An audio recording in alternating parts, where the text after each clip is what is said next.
you're not getting this. You're missing the whole point. You see, interviews are not about your qualifications. They're not. The application stage was about your qualifications, right?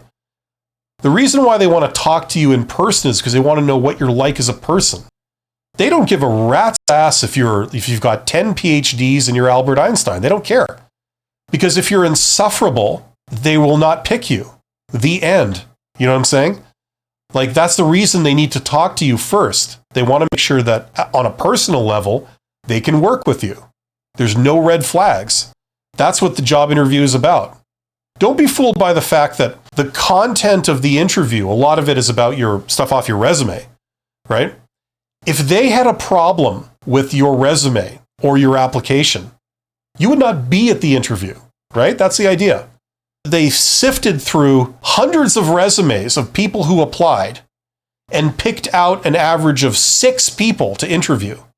Do you really think they would pick anybody whose resume indicates that they are not qualified to do the job? Interviews are about who you are, okay? About who you are as a person. It's about soft skills. That's really what it's about. Now, if you don't believe me on this, or this doesn't sound right to you, don't take my word for this. Go out and look at how the real world operates. I'm sure everybody here has been to interviews where you didn't feel like you were the most qualified person. You didn't feel like you were a real technical authority, but yet they gave you the job, right? Other people, you'll feel that you were like a shoo-in in terms of the qualifications. You had everything they asked for and more. You excelled in every category of all the things that they were looking for, and yet they rejected you flat out, right? At an interview, right? Like, you went down to the interview, and then after the interview, that's it. It's over. Sorry, no dice, right? That's because it's not about your qualifications. The thing that also fools people is that when you ask for a reason, why did you eliminate me?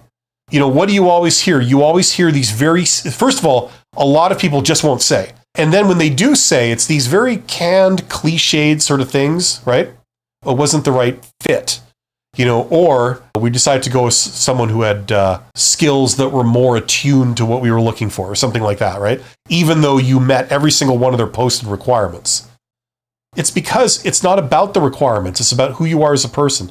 And they will never say the true reason why they rejected you, for a variety of reasons, some of them legal. If you say, we spoke to 6 fully qualified candidates and we had to choose between them, we had to pick one of the 6. And it was very hard because all these people were all really qualified and they were all great as individuals too. I wouldn't have had a problem working with any of them. If I had 6 open positions, I would have hired all 6. But I couldn't. I can only hire one. So what's the reason why you didn't get the job? It's very tough to say, but it's along the lines of, I just liked that person better than you. Sorry. It's going to be silly things like this, but they can't say that. Does that qualify as bias? Individuals have sued companies in the United States for saying stuff like that. So for that reason and others, they will never tell you like what their thought processes were, right? If you've noticed these kinds of discrepancies, this is why those exist. It's because the interview is not about your qualifications. It's about who you are as a person. That's what they're really looking at. By the way, if you want to go deeper with me, you want to get all my advice all in one place, how to get a job in the posted job market and how to get a job in the hidden job market, especially if you're an introvert, check out this, my Get Hired course. Link in the description. More about that later.